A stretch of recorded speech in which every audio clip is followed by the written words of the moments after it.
dans ce bâtiment anonyme de la banlieue parisienne, au 6e étage. Michel-Édouard Leclerc a ses petites habitudes. Chaque matin, il fait sa revue de presse.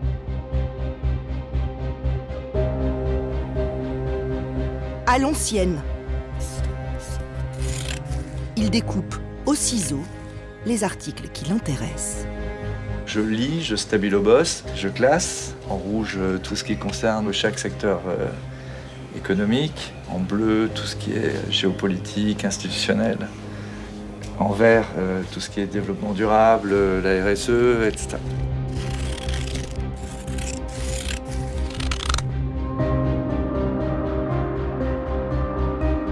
Un palais des connaissances en 140 pochettes rangées dans une armoire.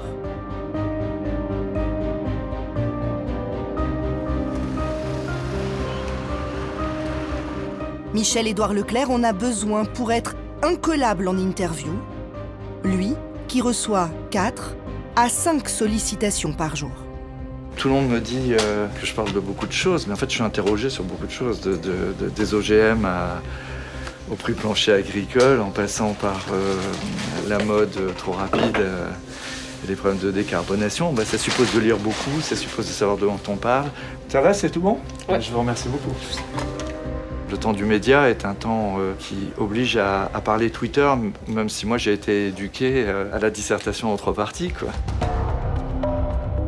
En 45 ans de carrière, Michel-Édouard Leclerc s'est imposé en roi de la communication. Dès qu'il parle, dès qu'il s'anime, on a envie de le suivre parce qu'il est habité, quoi. Roi de la com et roi des prix bas. On a fait un pari de baisse de prix et c'est vrai que les consommateurs nous ont plébiscité pour ce pari. Alors comment expliquer le succès du premier distributeur français? Il est buté et il sait bien ce qu'il veut et la tête dure comme les Bretons. Quelles sont ses méthodes? C'est une guerre qui était engagée. D'un seul coup, avec un grand sourire, il peut vous tuer. Je suis en train de crever, j'ai 3 enfants, c'est ça que vous voulez? Pourquoi a-t-il été tant pris pour cible pendant la crise agricole en février dernier? Michel-Édouard Leclerc ne se bat pas pour les Français, il se bat pour lui-même. Leclerc se fout bien de notre gueule. Le nom de Michel-Édouard Leclerc a vraiment été jeté en pâture. Enquête sur Michel-Édouard Leclerc, celui qui veut être le moins cher, à tout prix.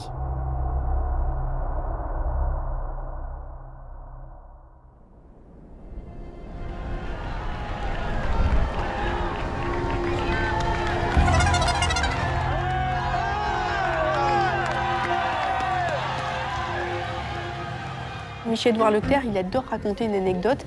Il va toujours sur le Tour de France parce que Leclerc est sponsor du Tour de France. Donc il y passe un mois, il adore ça.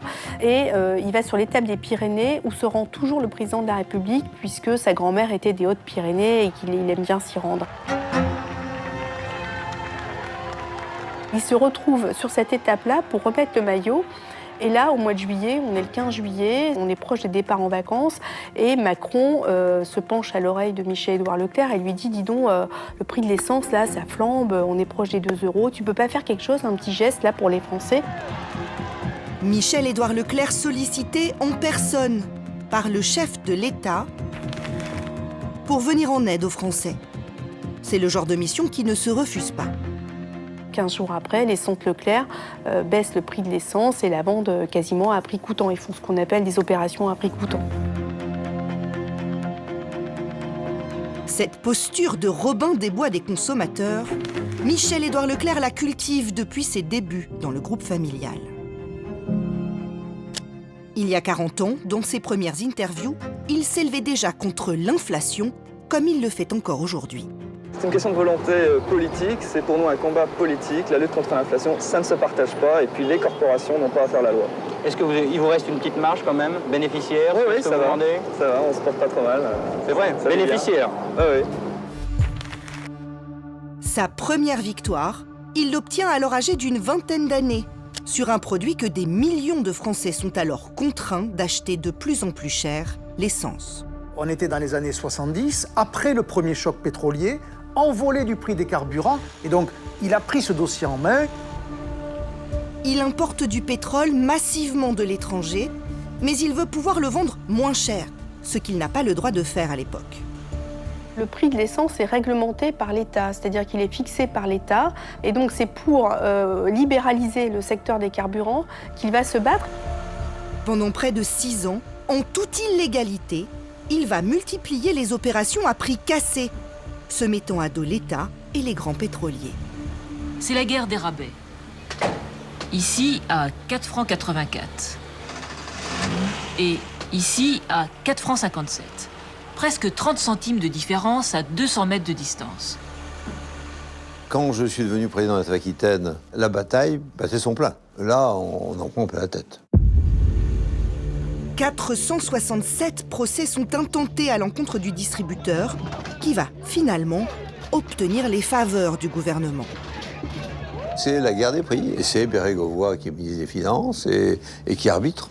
Et qui dit non, c'est bien eux qui ont raison. Bon, alors à ce moment-là, on rengaine et on sait qu'on va diminuer le nombre de stations-service. En 40 ans, leur nombre s'est vu divisé par 4. Et ça change profondément le visage des campagnes françaises. Vous les voyez, à chaque fois, il y en a une qui disparaît. Et c'est Leclerc qui prend. Il est buté et il sait bien ce qu'il veut. Et la tête dure comme les Bretons, c'est clair. Michel-Édouard Leclerc comprend alors qu'il peut faire plier les politiques. Et il va en faire sa marque de fabrique. Mel, comme on le surnomme, va s'attaquer à d'autres secteurs réglementés. Il a fait la même chose pour la parapharmacie, c'est-à-dire tous les produits pharmaceutiques qui étaient vendus en pharmacie, comme les pansements, les tests de grossesse, la vitamine C, etc. Les grandes surfaces n'avaient pas le droit d'en vendre. L'or et les bijoux sont aussi au rang de ces combats-là, puisqu'aujourd'hui, il y a une enseigne qui s'appelle le Manège à bijoux, qui est dans les magasins Leclerc. C'est clairement Leclerc qui vend de l'or. Mais il y a un certain domaine sur lequel Leclerc va se casser les dents.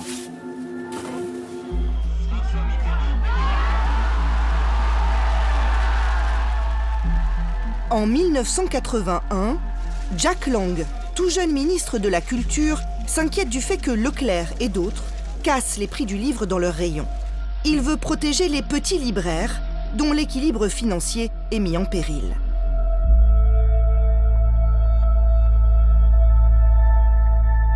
Nous voulions sauver la littérature, les écrivains, les éditeurs. C'était ça l'objectif. Or, le système Leclerc est un système qui, s'il avait été laissé fonctionner pleinement, qui aurait détruit la plupart des libraires, donc les éditeurs, donc les écrivains. En moins de 3 mois, Jack Lang fait voter une loi qui instaure un prix unique du livre. Une loi qui va faire bondir celui qui veut se présenter comme le défenseur du pouvoir d'achat des Français. On ne voit pas l'intérêt aujourd'hui en augmentant le prix du livre de 30 à 40% des consommateurs. La marge maximale sur un livre est de 18% dans un centre Leclerc. La loi Lang nous oblige à aligner nos prix sur les marges des libraires, c'est-à-dire une marge de l'ordre de 35 à 40%. Vous faites la différence. Nous sommes décidés à mener un combat qui sera long.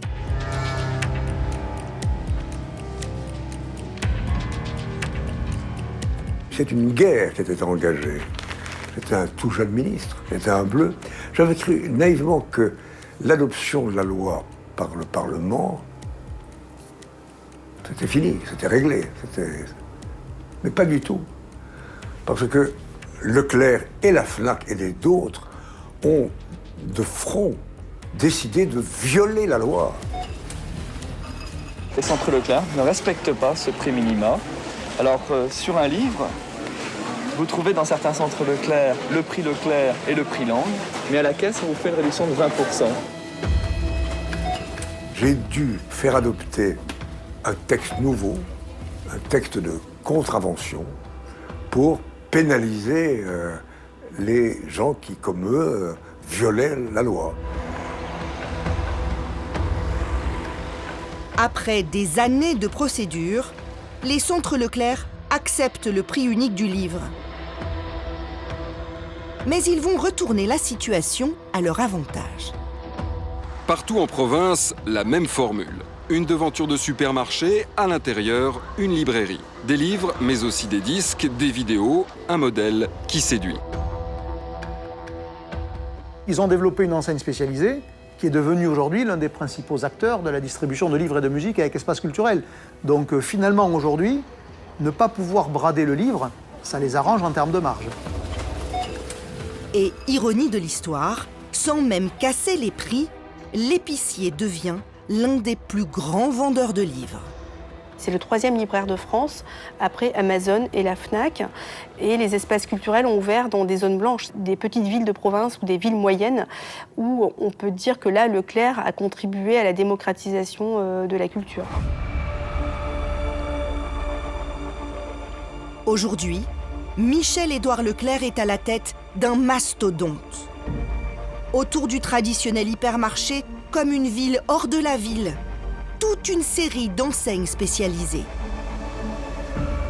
Leclerc, c'est le numéro 1 de la grande distribution.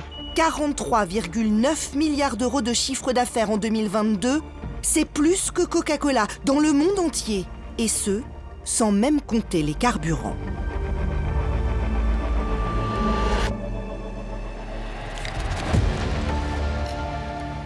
Pour assurer le succès de sa marque, Leclerc s'appuie sur une association de 544 patrons indépendants. Leclerc est une coopérative, à la différence de Carrefour ou d'Auchan par exemple, parce que ce sont des PME qui, prises séparément, si elles étaient toutes seules, seraient probablement assez faibles, mais comme elles ont accepté de se fédérer dans un ensemble qui les dépasse, avec la mise en commun de leurs achats, de leurs moyens logistiques et de leurs moyens marketing, eh bien ça leur donne une puissance collective incroyable. Le patron d'un centre Leclerc dans une ville moyenne, il est plus motivé par principe que le directeur d'un hypermarché Carrefour ou Auchan dans la même ville. Motivé, mais surtout très contraint, comme le montre ce document confidentiel. La charte du mouvement Leclerc, dont l'article principal stipule que chaque magasin doit être au moins 3,5 points moins cher que ses concurrents directs. D'ailleurs, quand ils sont trop chers, ils sont convoqués à la CDLEC, c'est-à-dire la tour de contrôle des centres Leclerc, au siège si vous préférez. On leur donne un avertissement et ils peuvent être radiés. Leclerc est toujours le moins cher. Aujourd'hui, il est à 10 points moins cher que Carrefour et 30 points moins cher qu'un Casino.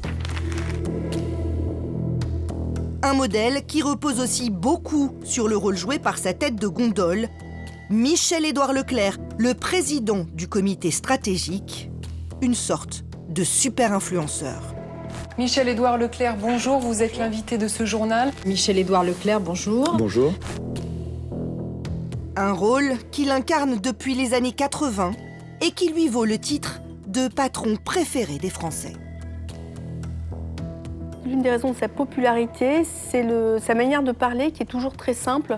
Si vous écoutez ses discours, il peut même employer des mots familiers. Vous avez l'impression en fait qu'il est dans votre cuisine et qu'il vous parle, toujours avec le sourire. Même quand on l'attaque, c'est une sorte d'armure, ça lui permet en fait de ne pas laisser prise à l'adversaire. D'abord, ça c'est une connerie. Mais c'est déconnant.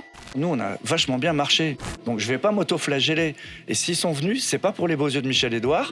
Non, ça c'est pipeau. On n'a pas que des copains, d'accord ? Il apparaît comme quelqu'un de sympathique, de pédagogue et d'assez simple dans sa manière de s'exprimer. Il est compréhensible de tous. Comme ils disent dans la politique, je suis droit dans mes bottes. Enfin, j'espère être plus souple. Droit dans ses bottes et dans ses principes. Car Michel-Édouard Leclerc est un homme en mission. Une mission qu'il a menée toute sa vie au nom du Père.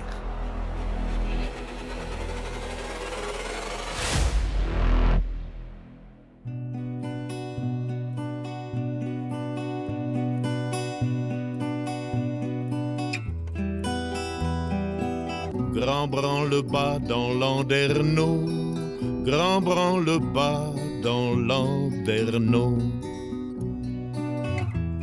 Quand Michel-Édouard Leclerc naît au cœur du Finistère en 1952, la petite ville de Landerneau est sans dessus-dessous. Son père, Édouard Leclerc, s'est mis en tête de vendre des produits en court-circuitant les grossistes, 30% moins chers. Une révolution dans le commerce de l'époque qui aura un impact sur la vie de la famille. La maison, c'est pas une maison cocon, c'est une maison, il appelle ça une maison passoire, Michel-Édouard Leclerc, quand il parle de son enfance. Mais il y a beaucoup de bruit, beaucoup de monde. Le commerce se fait dans la cuisine et dans la salle à manger. Michel-Édouard Leclerc, il dort dans un lit où il y a les provisions, en fait, les marchandises qui sont vendues, qui sont sous son lit. Et même à un moment donné, tout s'écroule et ils sont obligés de déménager. Le succès est tel qu'une équipe de l'émission 5 colonnes à la une vient interviewer Madame Leclerc à la maison. Une des premières fois que j'ai rencontré mon mari, c'était pour me proposer des biscuits au prix de gros. C'est l'occasion d'une toute première apparition TV pour Michel-Édouard Leclerc. Il grandit avec ses 2 sœurs, sous la figure imposante du père, un ancien séminariste charismatique. C'est un personnage, il ressemble un peu à Lino Ventura, il est grand, il a un impair, une mèche un peu rebelle et surtout il s'exprime avec beaucoup de grandiloquence. Il truffe ses discours de références bibliques, christiques.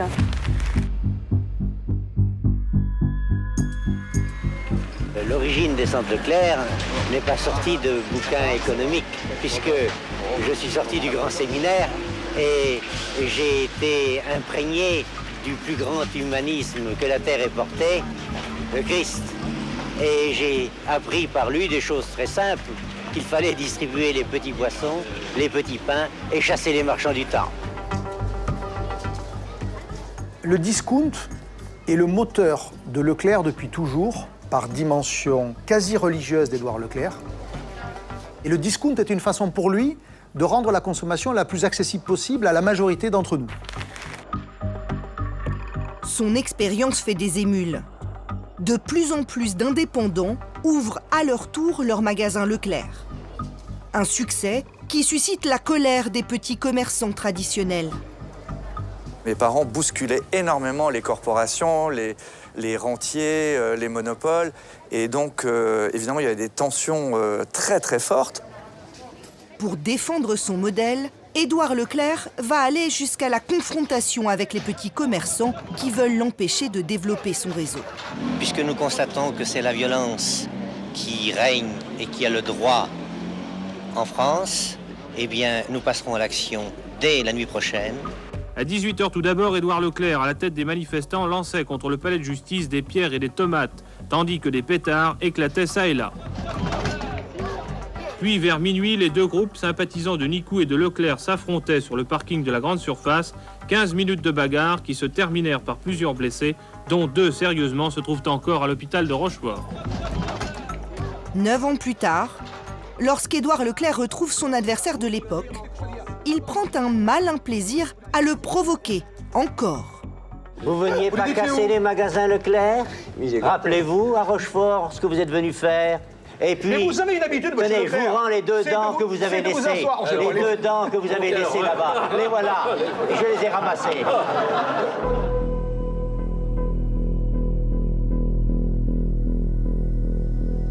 De cette violence, parfois surjouée, Michel-Édouard Leclerc retiendra la combativité de son père et la fera sienne.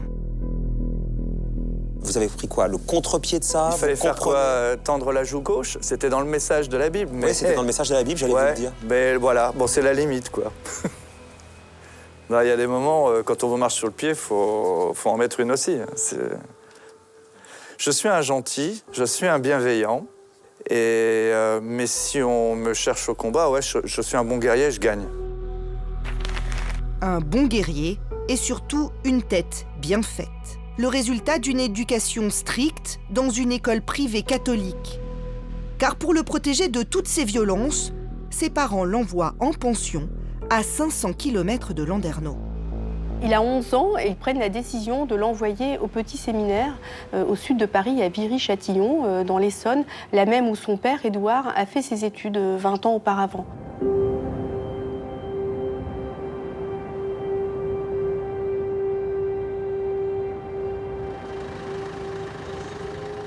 C'était un petit séminaire, donc une école de formation pour des futurs prêtres.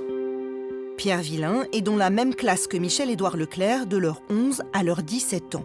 Aujourd'hui, il a l'impression que Michel-Édouard est resté le même que l'enfant qu'il a connu. Quand je le vois dans les médias actuellement, je retrouve sa bouille. Je le reconnais vraiment tel que je l'ai connu, systématiquement. C'est-à-dire, pour moi, il a toujours le même visage, il a le même sourire, il a le même côté jovial, voire un peu humoristique. Hein, il aime bien dire des petites blagues. Pour moi, c'est quelqu'un qui ne s'est pas transformé par rapport à son parcours.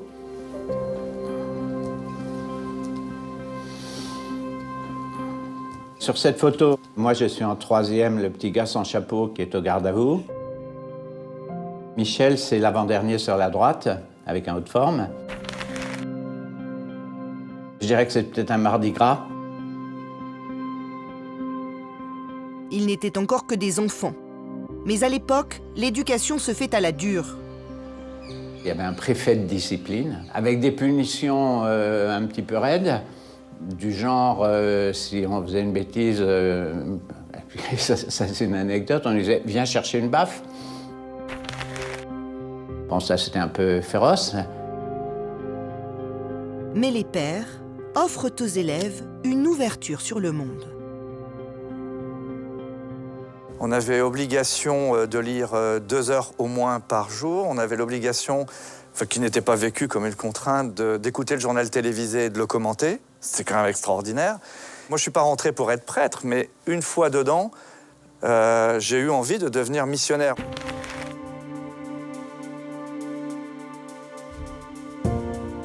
Michel-Édouard Leclerc ne rentrera finalement pas dans les ordres. Il s'engage dans un long cursus universitaire. Il part faire des études ensuite, après 18 ans, à la Sorbonne, en philosophie et en économie. Et il soutiendra sa thèse de macroéconomie sous un certain Raymond Barre. Michel-Édouard Leclerc s'imaginera un temps journaliste. Il créera même avec son père Le Soleil de l'Ouest, un mensuel d'actualité bretonne. Je me suis construit avec ces rencontres. J'ai toujours hésité entre le choix d'aller dans la transmission, le professorat, le journalisme, ou l'action. Et finalement, j'ai choisi l'action parce que ma culpabilité chrétienne, les fondamentaux de mon côté Votre breton écorché chrétien, c'est l'engagement en fait. Il finira par intégrer la société familiale en lançant son fameux combat sur les prix de l'essence. C'est alors qu'il accomplit un acte hautement symbolique. Il va modifier son prénom en y adossant celui de son père. C'est seulement au milieu des années 80 que Michel devient Michel-Édouard. Rajouter le prénom de son père à son propre prénom est une façon, entre guillemets, d'acheter l'œuvre de son père et de revendiquer ce que son père a fait pour le prolonger. Pour moi, c'est magistral, quoi. Je pense que c'est très malin de sa part et aussi, sans doute, une marque de respect vis-à-vis de son père. Mais c'est ça aussi qui l'a légitimé auprès de tous les adhérents.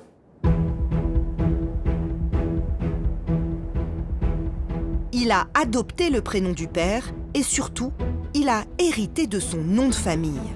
Une marque cédée aux adhérents il y a une quinzaine d'années, elle aurait été vendue 120 millions d'euros et fait la richesse de la famille. Est-ce que Michel-Édouard Leclerc est un homme fortuné? Très probablement davantage que le Français moyen ou même que le cadre supérieur dans une entreprise ordinaire. Est-ce qu'il est à la hauteur de la notoriété qu'il a et de l'imaginaire qu'il représente? La réponse, elle est non. Si on compare la famille Mullier, qui est propriétaire d'Auchan et de toute la galaxie Decathlon, Leroy Merlin et des tas d'autres enseignes, avec la famille Leclerc, il y en a une qui est smicarde par rapport à l'autre. Tout est relatif, mais il n'y a pas de comparaison possible. Salut. Bonjour madame. Michel-Édouard Leclerc ne possède aucun magasin de l'enseigne. Ses seuls revenus, il les perçoit actuellement de son activité de porte-parole et de lobbyiste en chef. Devant Maxime, c'est ça? Oui, c'est ça. C'est pas quelqu'un qui aime l'argent pour l'argent. Il a un blouson Uniqlo, il s'habille toujours de la même manière, un petit sac à dos sur l'épaule et il n'a même pas de voiture, ça ne l'intéresse absolument pas.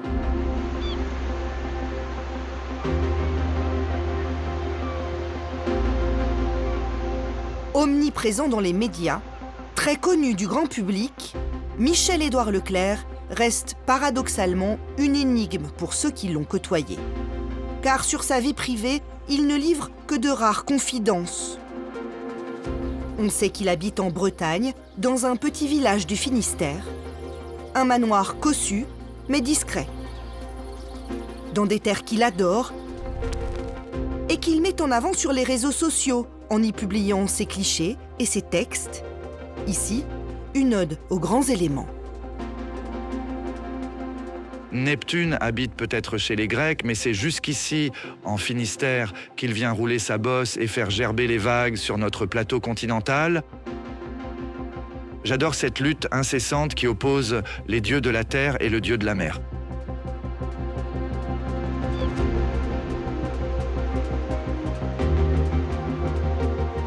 Une âme de poète et un goût prononcé pour l'art. Collectionneur de bandes dessinées, il a transformé la maison familiale en un musée d'art contemporain. Un incontournable au cœur de Landerneau, petite ville de 15 000 habitants. Sur ses proches, ses 4 enfants, pas un mot ou presque. Même discrétion au sujet de sa seconde épouse d'origine russe.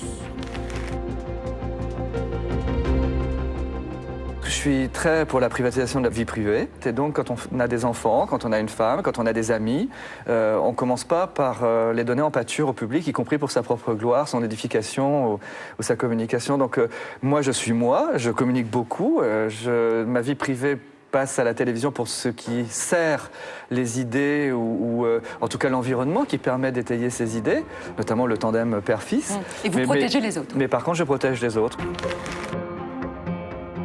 Très très peu de gens ont accès à la personne privée et il ne veut pas qu'on empiète sur son territoire privé et donc personne ne le connaît. Et c'est sa nature aussi, c'est-à-dire que ce n'est pas quelqu'un qui se livre facilement. Il est très secret et à chaque fois j'entends dire il est comme ceci, il est comme cela et en fait je ne sais pas. Je l'ai côtoyé mais on ne peut pas dire exactement comment il est au fond. Le publicitaire Vincent Leclabart le connaît pourtant très bien. Ils ont travaillé ensemble pendant 20 ans. Dès qu'il parle, dès qu'il s'anime, on a envie de le suivre parce qu'il est habité, quoi. Clairement, tout ce qui est le fond du propos, ça vient de Michel-Édouard Leclerc. Lorsqu'en 1999, il remporte le budget Pub Leclerc, il sait que sa mission va sortir du cadre habituel. Leclerc n'est pas une entreprise classique. Donc sa publicité n'est pas classique, et le personnage lui-même n'étant pas classique non plus, et très médiatique, évidemment la publicité est différente de celle qu'on fait pour les autres clients. Donc une publicité soft, ça ne les intéresse pas. En ligne de mire, comme toujours, la baisse des prix sous couvert de lutte contre l'inflation. Là on reprend complètement, on va piller l'iconographie de mai 68, et on les détourne complètement, c'est-à-dire que c'était contre la société de consommation, et là ça devient contre l'inflation, et ça change complètement de sens. Et là, on se fout de Sarkozy, disons-le. Donc, Monsieur le Président, il ne s'agit pas de votre cote de popularité, mais de la hausse du prix d'un camembert. C'est quand même gonflé d'interpeller le président comme ça sur un camembert, quoi. Il y a un côté très, très irrespectueux. Jamais gratuite, la provoque est l'arme favorite de Michel-Édouard Leclerc pour tordre les règles à son avantage. Ça, c'était pour changer la loi, c'est-à-dire faire pression sur les politiques en prenant l'opinion publique à partie. C'est toujours le principe, je prends l'opinion publique à partie, donc je mets les rieurs de mon côté et les politiques sont obligés de bouger. De 2002 à 2009, toutes ces publicités visent à faire tomber les lois Galland et Dutreil, voulant alors encadrer les pratiques de la grande distribution. Renaud Dutreil, le rapporteur du second texte, a été heurté de plein fouet par ces campagnes. Il dénonce chez Leclerc une certaine forme de manipulation. Il s'apparente à ce qu'on appelle le populisme, c'est-à-dire qu'il actionne le petit nerf qui, chez le consommateur, va tout de suite vibrer. Je vais vous offrir du prix bas. C'est grâce à moi que vous aurez des prix plus bas. Évidemment, tout le monde est attiré par ce type de discours. Les gens tombent facilement dans ce panneau. Ils le croient. Hein, c'est le propre des populistes. c'est de s'appuyer non pas sur la vérité ou sur le bien commun, mais de s'appuyer sur la passion, les émotions, les ressorts des individus. Donc ça fonctionne très bien.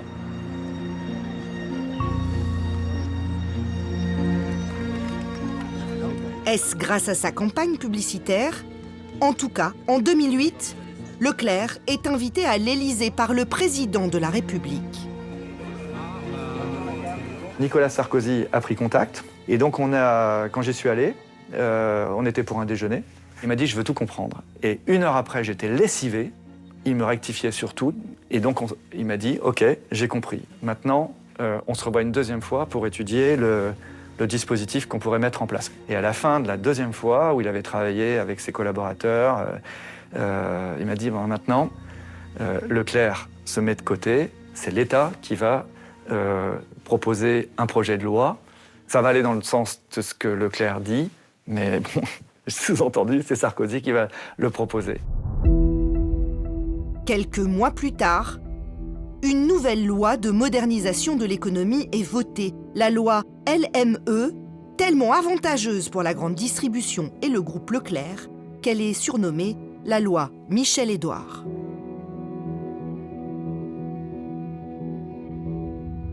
Une nouvelle victoire pour ce lobbyiste hors pair qui maîtrise parfaitement les arcanes du pouvoir. Il a connu 6 présidents et 26 ministres de l'économie, sans jamais, ou presque, dévoiler son jeu. Par exemple, on ne sait pas pour qui il vote. La seule fois où on sait, c'est pour Macron au 2e tour en 2022. Mais sinon, les autres fois, il n'a jamais dit pour qui il votait. Donc, est-ce qu'il est de droite, est-ce qu'il est de gauche ? Socialement, il est de gauche et économiquement, il est de droite. Tous les ministres ont tout de suite le 06 de Michel-Édouard Leclerc, qui lui-même a le 06 de tous les grands politiques. Mais fréquente-t-il à titre personnel et amical les politiques ? Je n'en ai pas été le témoin. Celui que l'on surnomme le ministre de l'inflation pourrait-il accepter un portefeuille ? Vous pensez qu'il pourrait être intéressé par la politique si on lui proposait un ministère ? J'ai déjà plusieurs fois discuté avec lui du sujet politique et j'ai l'intime conviction que ça lui a été proposé un nombre de fois incalculable et que s'il avait voulu, ça fait longtemps qu'il serait passé de l'autre côté. Mais il y aurait perdu quelque chose auquel il tient plus que tout le reste, qui est sa liberté, y compris de parole. Je suis très indépendant. Par nature, en tant que Breton, j'arriverai pas à rentrer dans l'architecture d'un parti politique, les obligations d'un parti politique. Et aussi, je trouve que c'est plus intéressant d'être sur le terrain. On dit dans mon métier d'être sur le carrelage. De dire ce vers quoi on tend, mais de le faire. Moi, je suis un homme plus dans l'action. Au moins, si j'échoue dans un truc, il y a une histoire. Il y a une histoire pour moi. Ça dure pas que 4 ans, ça dure pas que 6 ans. Les Leclerc, on va bientôt fêter peut-être les 70 ans des centres Leclerc. Une indépendance qui lui permet de hausser le ton quand bon lui semble. Et donc, il est toujours dans ce jeu permanent du « je t'aime moi non plus ».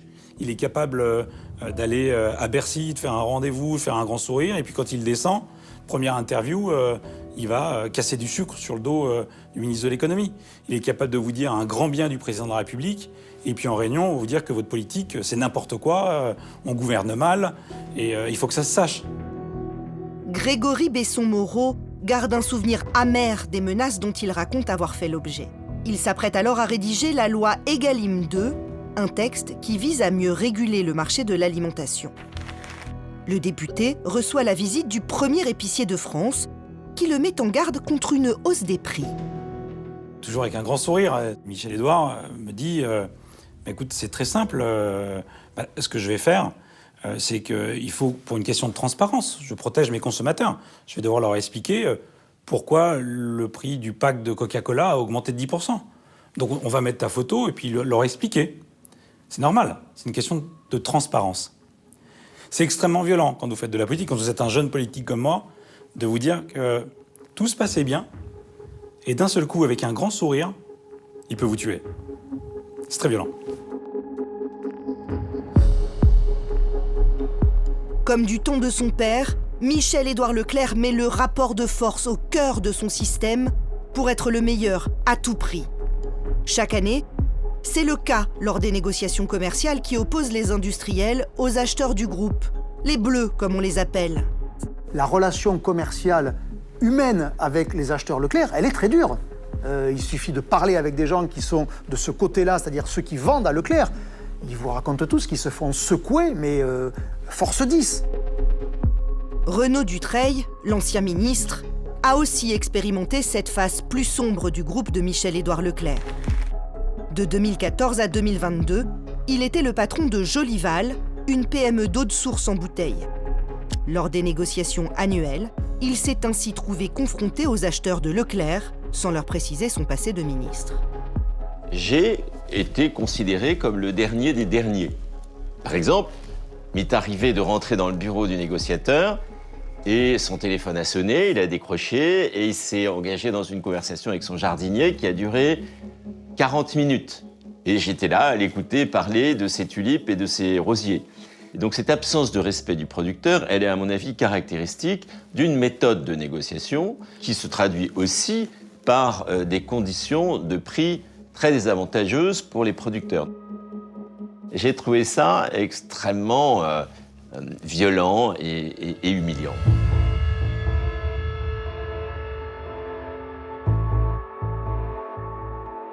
Acheter toujours moins cher, au risque de mettre à genoux des fournisseurs. Une stratégie assumée qui s'applique aux PME, mais aussi aux grands industriels. Malgré l'omerta qui règne dans le milieu, nous avons pu échanger avec des commerciaux de plusieurs entreprises majeures du secteur. Ils nous ont demandé d'anonymiser leurs témoignages pour éviter toute représaille. Moi, j'ai vu des colosses d'1,90 m sortir des box de négo en larmes après y avoir passé 10 minutes. Ça faisait 8 heures qu'ils attendaient ce rendez-vous.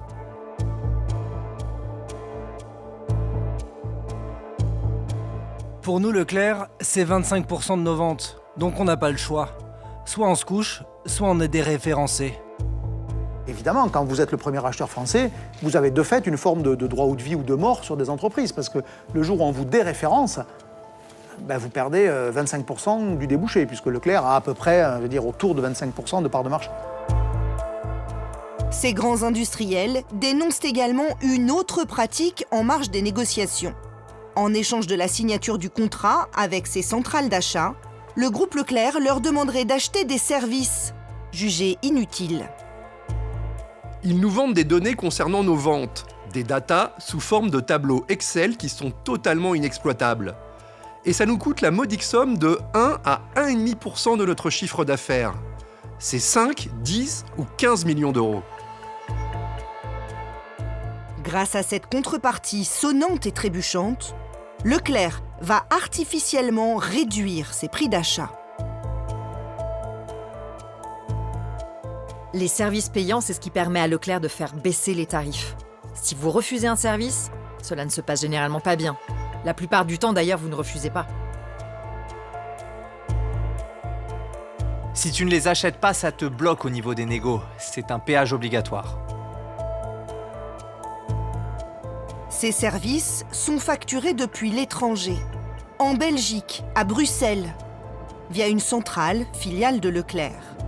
J'ai eu à plusieurs reprises des patrons de la grande distribution qui m'ont expliqué clairement, les yeux dans les yeux, que ces centrales de services étaient fictives, que les services qui étaient vendus n'étaient pas de vrais services.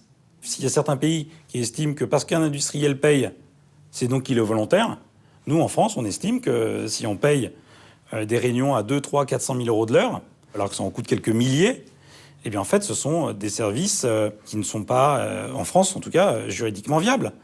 C'est du vol, c'est de l'arnaque.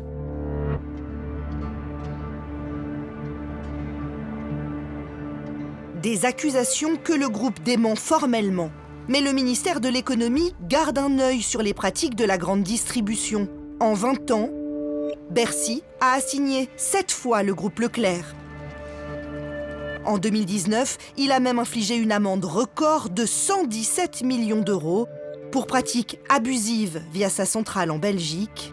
Leclerc la conteste encore aujourd'hui. La Commission européenne a donné quitus de notre installation. Elle a trouvé que c'était bien pour les consommateurs, qu'il y ait la possibilité pour les consommateurs français de bénéficier du meilleur de ce qu'il y a en Europe. Je vous rappelle quand même que de l'autre côté de la frontière, de l'autre côté du Rhin, les coûts chez les Tampax sont 20% moins chers qu'en France. Donc il y a quand même un problème en France de négociation. Et nous, on va chercher des prix plus bas.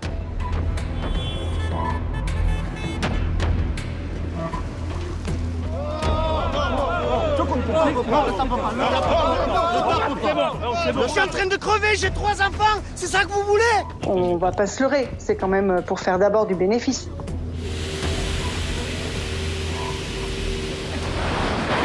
On lui reproche de tenir un discours d'hypocrite. Les critiques contre les pratiques du groupe culminent lors de la crise agricole en février dernier. Édouard Leclerc se fout bien de notre gueule. Les supermarchés se gavent sur le dos des producteurs puisqu'ils vendent nos produits à des prix d'or et nous, on nous les paye à une misère.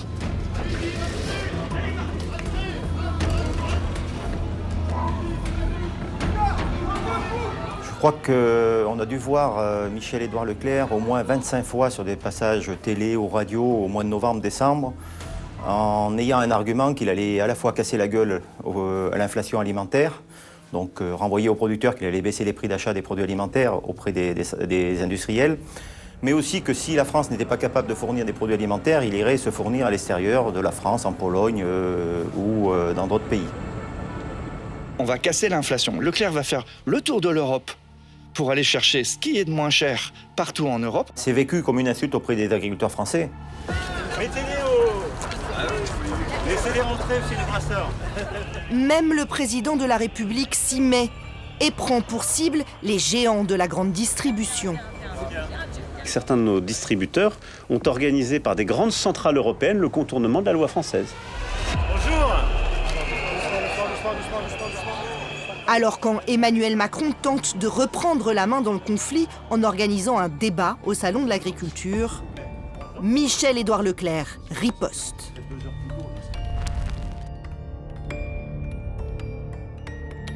Tout ce ramdam ressemble quand même à un coup de com' pas vraiment au niveau de la situation. Je n'ai pas attendu l'annonce foireuse d'un grand débat pour échanger avec des agriculteurs de nos régions. Michel-Édouard Leclerc dit qu'il ne fait pas de politique, il fait de la politique.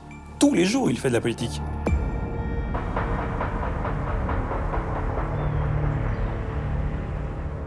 Il a une responsabilité sociale par son entreprise et sociétale. Quand d'année après année, vous êtes moins cher, toujours moins cher, l'argent il passe quelque part. Donc vous le prenez à quelqu'un. Je crois que le système qu'a mis en avant Michel-Édouard Leclerc de faire penser qu'aux consommateurs qu'on pouvait toujours plus baisser les prix et dépenser moins pour s'alimenter a conduit à une perte de valeur ajoutée importante dans notre pays. Ça a détruit de la valeur. Alors, évidemment, il y a un gagnant apparent, facial, c'est le consommateur. En réalité, le prix bas a détruit des milliers et des milliers d'emplois. Eh bien, ce consommateur, il est perdant. Vous ne pouvez pas me demander à la fois de vendre plus cher et de vendre moins cher. Ça, c'est pas sérieux. Un ministre ne peut pas me convoquer un lundi pour me dire il faudrait pas que la rentrée des classes se fasse avec des hausses des prix. Le mardi, on se fait convoquer au ministère de l'Agriculture. Non, il faut que vous payiez plus cher et surtout que vous vendiez plus cher pour que ça fasse remonter le cours. Non, c'est pas possible. On devient parano. Les moyens qu'il utilise pour atteindre son objectif, ils vont être critiqués parce que c'est pas le pays des bisounours du tout. Mais en tout cas, je crois qu'il est sincèrement, il incarne sincèrement cette mission. Oui. À bientôt 72 ans, Michel-Édouard Leclerc a-t-il terminé sa mission? Va-t-il raccrocher les gants? Au fond de lui, je pense qu'il est comme un artiste qui rêve de mourir sur scène. En tous les cas, tant qu'il a la force physique et mentale de mener la charge qu'on lui donne. Est-ce que sa succession est organisée? Ce n'est pas le plus gros secret de la distribution, mais on doit s'en rapprocher.